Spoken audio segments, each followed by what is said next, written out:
Hey, what's going on, you guys? This is James Pratt, host of the Marketing for Gold podcast, where we meet with bold entrepreneurs, operations leaders, finance pros, and marketers, redefining what's possible in business growth. Today, we're with Brad Sukala, CEO and Managing Director of Fabrik Labs. Welcome to the show, Brad. Thanks, James. Great to be here.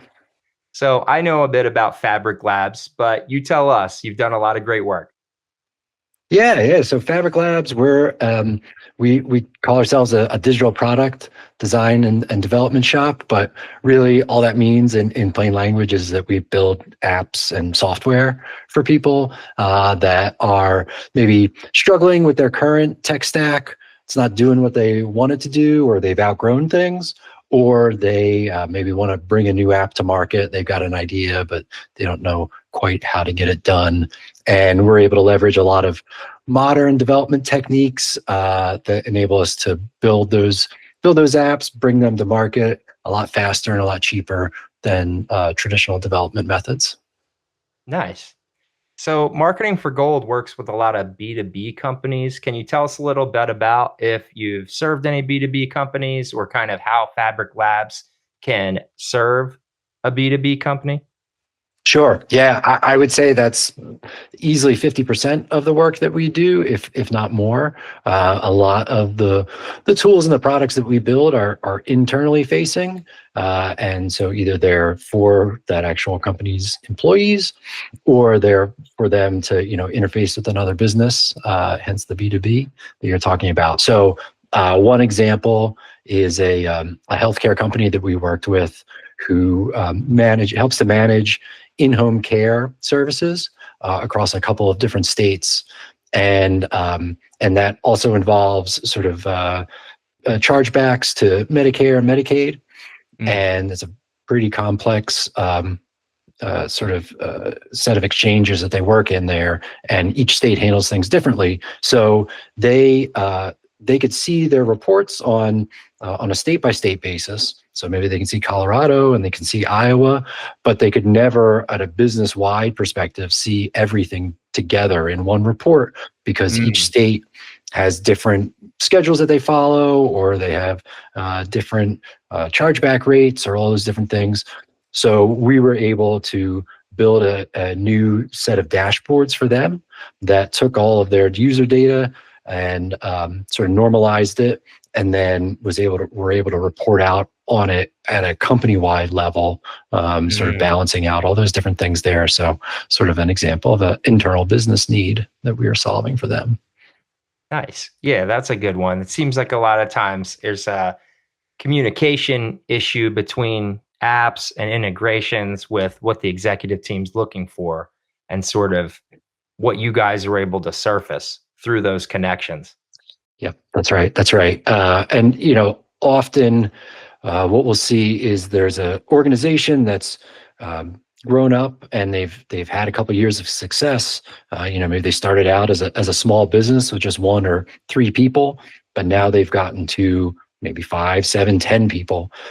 And that really, even though it's not that many more people, it's a real sea change in terms of the dynamics of the organization and how they work together internally, how they work with external partners and clients and vendors. And those tools that kind of got them there are straining at that point, or maybe not serving the purpose anymore. So that's another scenario where we're able to come in and figure out what has been working, what worked in the past, and what's kind of not hitting the mark now. And we can help to strategize and design a new system that bridges those gaps and gets them to the point where they've got some headroom and they have room to grow. Nice. So speaking of growth, for businesses that are trying to grow, which is hopefully everyone that's listening to this podcast, where do you see the biggest inefficiencies that hold them back related to the types of integrations you guys are getting, deep with these customers?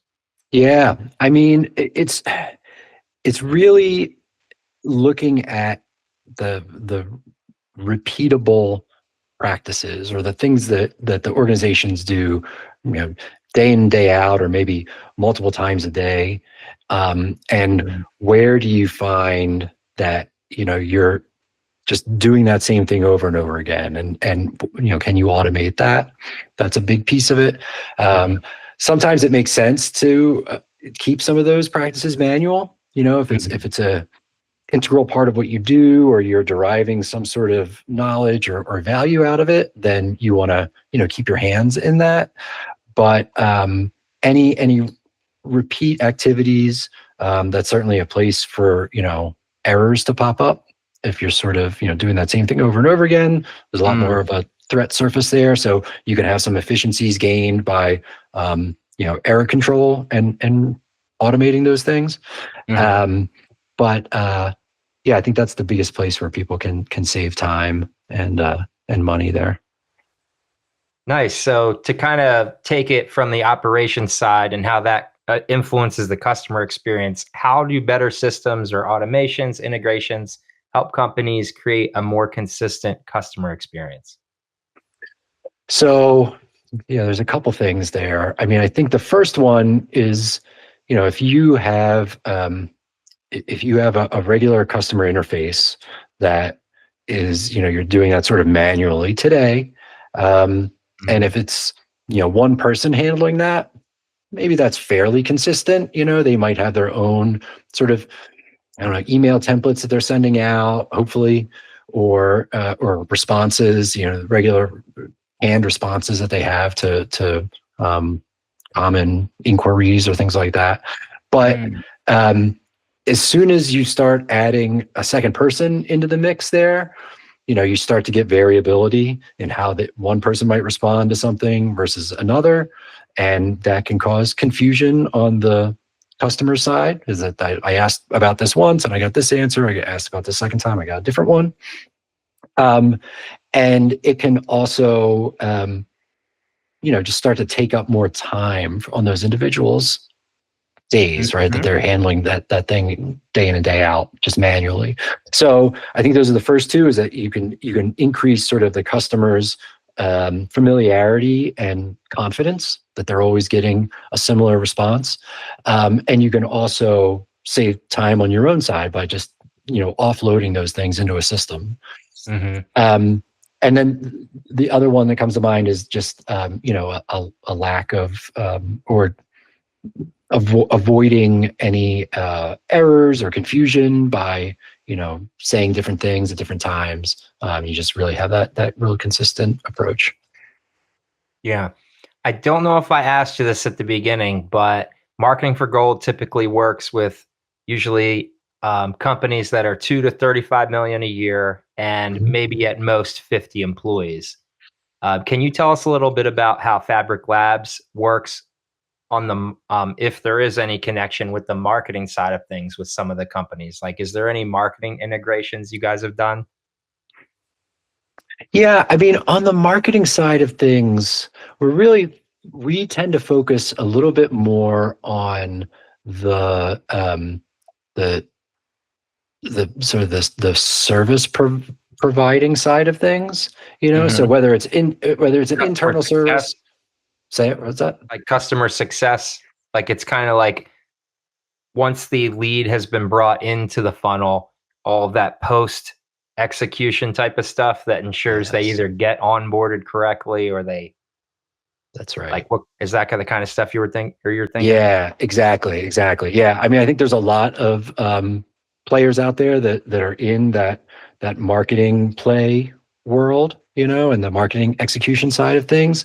Like Mhm. we're a little on the other side of that of is once that, like you said, once it's in the funnel or once that sale is complete and someone Mm. is a customer, how are we making sure that we're delivering on the promise of marketing and Mhm. following through with what was said would be delivered, and creating sort of that long-term relationship that people want to keep coming back. Absolutely. So one of the things we're passionate about here is marketing is pretty much a game of efficient customer acquisition cost, but balancing that with maximizing your customer lifetime value. And a lot of the Mhm. times, operations and all of this post customer success type of stuff, it's huge. Like how many Mhm. times have you been excited about a business or a customer or an interaction with a company, and then you find that you leave that company if their operations stack and martech stack is just trash. Oh, sure. Yeah. Yeah. It's like, I mean, it's following up on the promise, right? Hmm. I mean, it's a huge piece of, I think what we're looking to do, is to like help organizations deliver on that promise of, Mm. their service or their products or whatever that may be. And you can't do that if your tools aren't, allowing you to to fulfill that promise. So it's I think having that connection between what sales is saying, what marketing's saying, and what you're actually delivering is kind of where we come in. Yep, making sure they're aligned. Hmm. Hmm. Yep. That stuff's huge. I mean, we could go on and on about sort of the whole like ladder. Like you have the R&D who are trying to listen to the marketing and sales people, right? So they're trying to get that next product lined up. And then you have all of the post-sale support, and everything can go downhill there, as we Hmm. all know. Yes. So Yes. one of the things I was curious to ask you was, what's sort of your process for helping businesses figure out what should be automated versus what should be hands-on in this, modern AI landscape where, you know, if you're not in the know, it sounds like you just snap your fingers and everything's AI and everything's good. But I feel like there's definitely some value in hands-on, as we all know. So it's kind of, how do you help a company walk through automation versus high touch support? Sure. Yeah. I mean, the first thing that we would try to do with any client, whether they're looking to automate things or they just come to us with a problem they're trying to solve, is to understand what their process is and how they do their work today, and how they Mhm. presumably they've had a good deal of success. Maybe I'm not gonna say too much success, but they've had so much success now that like things aren't working the way they used to. So, which is Mhm. a good problem to have. So understanding how they work today, and then figuring out, where do they want to be in the future. So, and from that, we can figure out what that gap is and figure out how to bridge that gap. And that's the point at which we would start to look at whether there are automations that would make sense to implement, or if there's different ways to streamline their process, or really any number of solutions. I mean, that's kind of the the pro and the con of being a custom software developer, is that you can kind of do anything, but so you have to understand sort of where the guardrails are and what they're interested in working in. And then if we Mm. understand how they work today and sort of what's important to them, and we're able to get a sense from them of like, how they deliver value, then I think we would be having a collaborative conversation to figure out, well, where are the critical touch points for you in that process where you don't want to lose touch, where you do want to continue to The have your personal. Yeah. hands in the dough, so to speak. And then where are the places where you don't really provide that much value, but it's maybe just like a high, a high effort right now to make that work happen. And that's a place where we could find, some automation or some time savings. Hmm. So when you're building these solutions, how do you make sure, or you can tell us also if you've seen this fall apart, is there a challenge around trying to get alignment on everyone actually implementing what you're trying to get them to do? Is that a challenge? And Yeah, how do you try to manage that, yeah. mitigate Uh-huh, uh-huh. It can be a that? challenge. It becomes a bigger the larger the organization, the bigger a challenge that generally becomes, because you're really talking about change management then.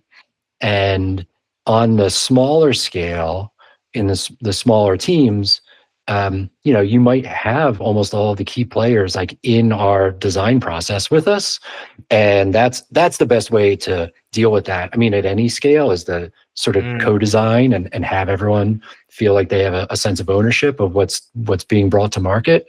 mhm, That's the best way to get buy-in. But as you get bigger, in terms of the team or the organization that you're impacting, it becomes less and less possible to integrate all those people into the process. And then what it becomes is, like I said, this issue of change management.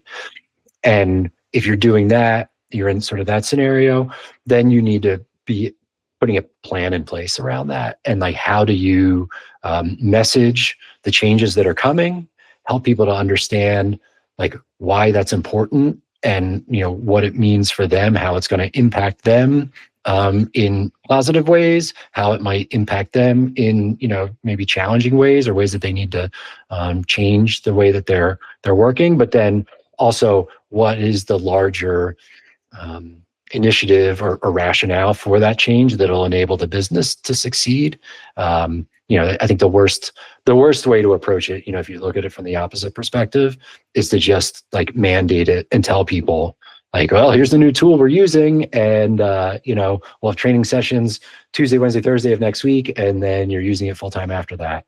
That's the way to like cause a revolt. Hmm. Yeah, I kind of, when I first met you and we started talking about this, I've worked at a lot of companies where it's kind of like you'll have the person training you say like, yeah, that makes sense, because the new person always seems to be able to see things kind of like intuitively, but then the Mhm. person who's been there is like, yeah, we don't actually do any of that. We just do this, ignore that, ignore that. Yep, yep. Yeah, I mean, those are signs of a development process that didn't include the end user in it. Where Right.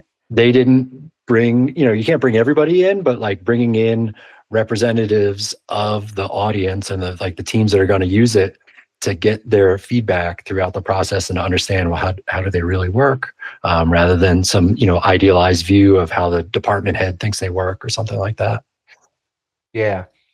So another thing I was curious about is, have you noticed any patterns between companies that are systems focused and those that struggle with consistency with brand or messaging? Is there any connection? Like, I guess the another way of saying it is, are the people who are coming to you consistently branding and messaging? Like, do they have kind of is the Mhm. process focus, Mhm. cross team type of mentality culturally?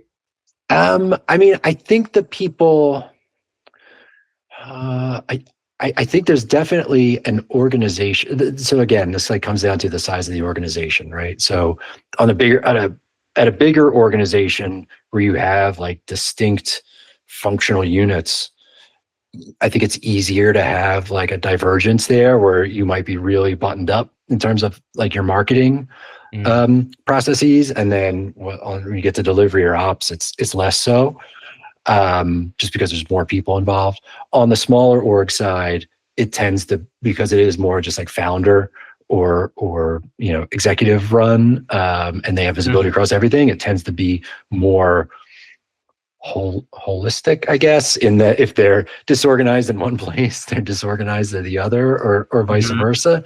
Yeah. Um, I think the other pattern that I see, because of the types of organizations that we work with, that they are in sort of this transitional period where they've come out of sort of a smaller stage, or a smaller, they're evolving into a bigger, more mature organization, let's say. Mhm. And so Professionalizing, yeah. yep. And so they're at a point where they're systematizing across all these different areas, right? So from a marketing perspective, and from an operations perspective. And so I had a client recently who we rebuilt a new version of their license and learning management system. And it sort of enabled them to do things that they weren't able to do on their old system, and gave them headroom for growth. And I Mm, could see that they had their brand sort of in order. They had like a design system that they were working with, and they had a really good marketing flow that was driving their business. And I think this was, maybe those are the first two pieces that they put in this like maturation process, and then this platform was the next one to follow after it. So you mm. sort of see that they're starting to tick off all the boxes in that regard. Nice. Yeah, it kinda goes back to scalability, and sort of when you start to hit those growth milestones, starts to make sense to start having to look around and figuring out where you're wasting time. Yep. So that way you can kinda, speed things up, improve the experience. Can you think of like a small process improvement that you've seen made over the years that ended up having a big impact for a Hmm. client? Yeah, yeah. Let's see. Well, yeah. So I have one client who um, has a nonprofit where they've got participants or members of the organization that come by they can come by every day to Mm, pick up items that are available for them from it's like a food sustainability nonprofit. And so they on some days they might have hundreds of people that are coming through the door and lining up to pick things up. mhm, And previously they were just tracking all that in a spreadsheet. So you would come in and you come up to the sign-in table and you give mm. them your name and they search in the spreadsheet and there's thousands upon thousands of people in there. They find you and they log you in and that was the process. Now, like, the simple change that we made for them was that now every member has on their phone, they have an app on their phone now with a QR code, and the employee just with their phone scans it and they're logged in. So it really streamlined that check-in process for them That's where, good. it's like, how long does it take you to pull out your phone and, scan the QR code versus what's your name? Let me look you up in the spreadsheet. Let me like Mm. mark down that you were there, times several hundred. That's a good amount of time saved. Yeah, that's crazy because the person that they're tying up could also be just doing value add stuff for anybody who's there. Yeah, for sure. Yep, yep, yep, yep.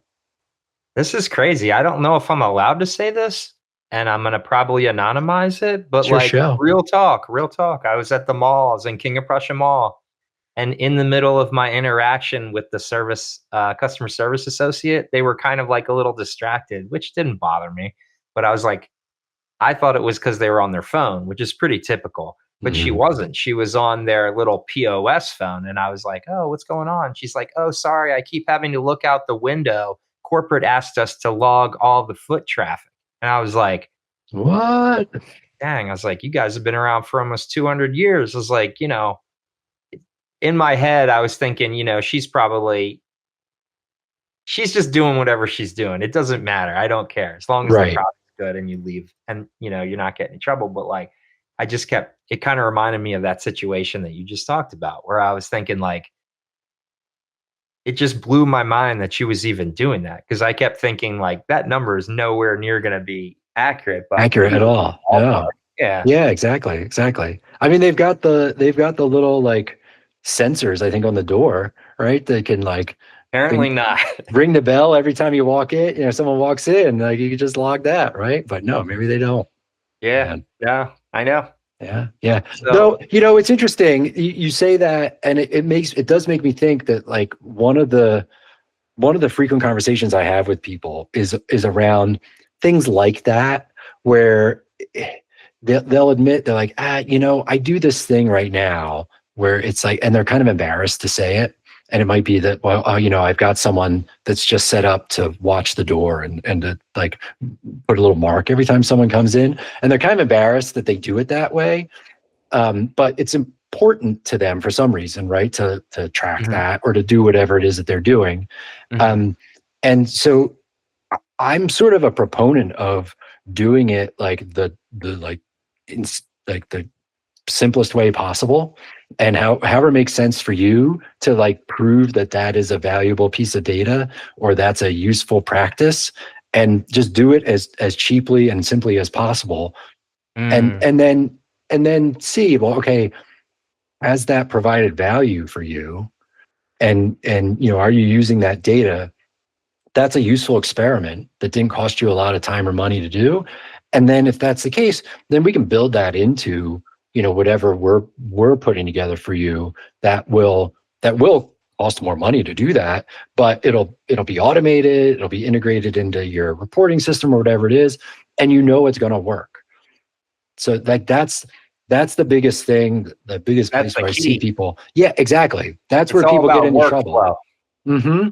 That's like the biggest place where people get into trouble with software development, I Mm, think, is spending a lot of money on a thing that they don't know is going to work.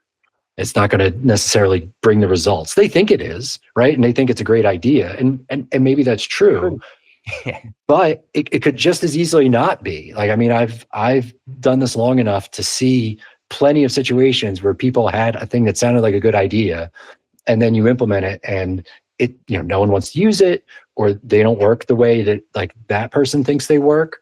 And you've just wasted, tens or hundreds of thousands of dollars where you could have, had an employee sit there for a week and just log how many people could come through the door and see if that provides value or not.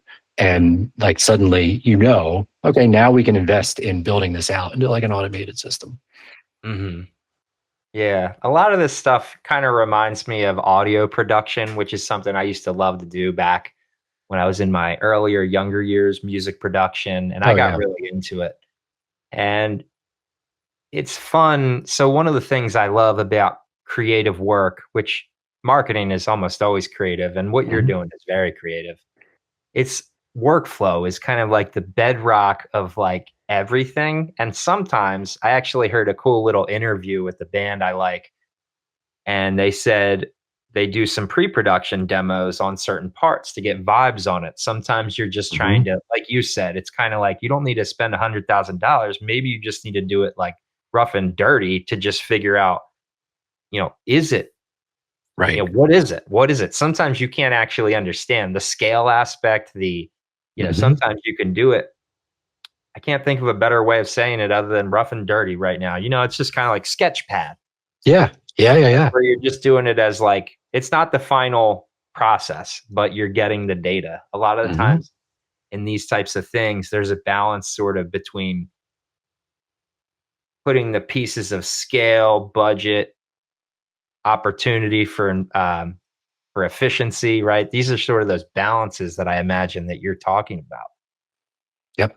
Yep. That's exactly right. Yeah. It's like, yeah, validation is a huge piece of what we try to bring to our customers is that, any idea could be a great idea or a bad idea, really. And you need to validate it in the circumstances that it's gonna be used. Mm, And then see if it's got legs or not. Otherwise, you're just kind of potentially throwing money out a window. hmm So another question I had was, is there a system that you seem like a core system or process you recommend companies tighten up if they're trying to prevent chaos or grow more efficiently? Is there a consistent type of wheelhouse type of thing you notice or go to check in on them with, Mhm. where you would say to yourself, might want to get this checked, even though they came with you thinking something else? Yeah, I mean, it is pretty dependent on their business. But you know, um, Just categorically, is there anything yeah, you notice I where mean, it's kind of like, hey, we need this, and then you almost are always are like, what about this? And then right, right. I'd say anytime that they're dealing with, their customers or either their customers or the people that are interacting with them from an internal perspective, however they view them, whoever the users of the system are, there's usually, if they have grown, they started out and they've gotten to like sort of this like plateau point of growth where they've seen success, but they're not, making the next step. There's usually some degree of like efficiency with those interactions that could be gained there. Whether it's building in a more robust like license management system where customers can self-serve and they could sign up for that service on their own versus having to interact with like a customer service agent or something like that. That's a place where they could have those savings. Or the example I gave about the food rescue, where they're interacting with those participants on a regular basis, and it's they're usually very small and simple interactions, but they're done at scale, and that's where you adds can you up. can have a lot of savings. Yep. Mm, nice. Cool. So, Brad, it was awesome having you on the show. I look forward to hearing more about your accomplishments with software integration in the future. I'd love to see you again on the show. Yeah, that'd be great. I'd love to be back here, James. Thank you. It's been fun. Nice. It was great to see you. Yep. All right. Take it easy.